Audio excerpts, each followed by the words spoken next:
Beberapa tahun yang lalu, saya tinggal di sebuah kota di barat laut Virginia. Kota itu tua, penuh sejarah, dan memiliki beberapa bangunan bersejarah yang masih berdiri.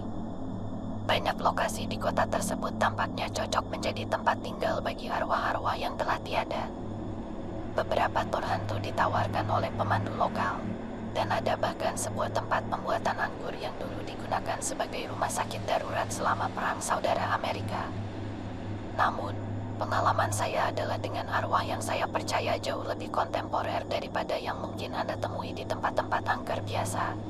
Saya sangat mencintai binatang, dan hal ini membuat saya mengambil pekerjaan sebagai manajer tempat penampungan hewan di SPCA setempat.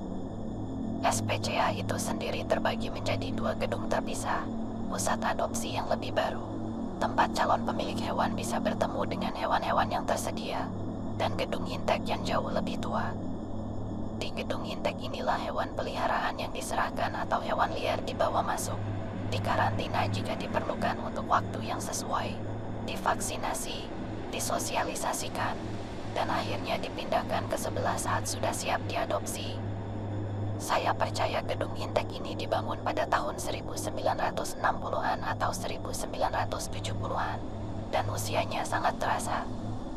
Daerah ini tidak asing dengan banjir dan badai salju sesekali, yang perlahan-lahan menggerogoti gedung tersebut selama 50 hingga 60 tahun terakhir. Direktur saya memiliki rencana untuk merenovasi gedung itu, bahkan mungkin membongkarnya sepenuhnya dan membangun fasilitas yang lebih ramah dan kurang suram. Ada banyak rencana lain yang lebih diutamakan, dan setahu saya, gedung lama itu tetap suram dan dingin seperti sebelumnya. Saya telah bekerja di sana beberapa bulan tanpa insiden apapun. Tidak ada indikasi sesuatu yang aneh selain gedung itu yang tidak ramah. Tata letak gedung intek adalah labirin, tetapi pintu masuk depannya cukup mudah. Rekan kerja saya dan saya berbagi meja dan tempat kerja di sebelah kiri pintu masuk, dengan sebuah kantor di belakang meja itu. Disinilah manajer sebelumnya bekerja, dan sekretaris menjalankan tugas di meja depan. Direktur saya mengubah susunan staf sehingga ada 2 manajer, 1 untuk intek kucing, posisi saya, dan 1 untuk intek anjing, dan kami menangani pekerjaan administrasi kami sendiri. Saya menyebutkan ini untuk menunjukkan bahwa baik saya maupun rekan kerja saya tidak menghabiskan waktu di kantor belakang, hanya digunakan untuk menyimpan persediaan untuk program asuh kami, dan menyimpan catatan dan file lama. Suatu pagi, saya tiba di tempat kerja, masih lelah karena kurang tidur malam sebelumnya. Di belakang tempat kerja saya ada kulkas kecil dengan mangkuk permen kaca kosong yang telah kami pindahkan dari area meja depan untuk mengurangi kekacauan. Kulkas kecil ini terletak tepat di luar pintu kantor belakang, yang kami biarkan terbuka untuk lebih mudah mengambil persediaan jika ada pengasuh yang mampir. Rekan kerja saya sudah bersiap-siap untuk hari itu, dan kami saling menggumamkan salam. Saya berjalan melewati kulkas kecil itu tanpa menyentuhnya, dan meletakkan tas saya di meja. Beberapa detik kemudian, saya dan rekan kerja saya hampir melompat ketakutan ketika sebuah suara keras dan tak terduga memecah kesunyian pagi. Mangkok permen itu tampaknya melompat dari kulkas tanpa sebab. Saya berasumsi bahwa karena kelelahan, saya hanya tidak ingat telah menyenggol kulkas. Tapi rekan kerja saya melihat saya masuk, dan dia melihat bahwa mangkok itu jatuh beberapa detik setelah saya berjalan melewatinya. Saya sudah berdiri diam saat mangkok itu jatuh. Saya tidak menyenggol apapun. Kesal karena saya hanya berdiri di sana sementara ada pecahan kaca di lantai. Rekan kerja saya berteriak, "Jangan hanya berdiri di sana, ambil sapu." Saya tersentak dari keterkejutan dan berbalik menuju lemari persediaan di ujung lorong. Tepat setelah dia berbicara, Alexa di mejanya berbunyi, "Maaf, saya tidak melihat wanita bermata hitam." Petik 2, mata kami membesar, dan kami saling menatap selama beberapa saat sebelum melihat ke Alexa, lalu ke kantor yang terbuka di belakang kami.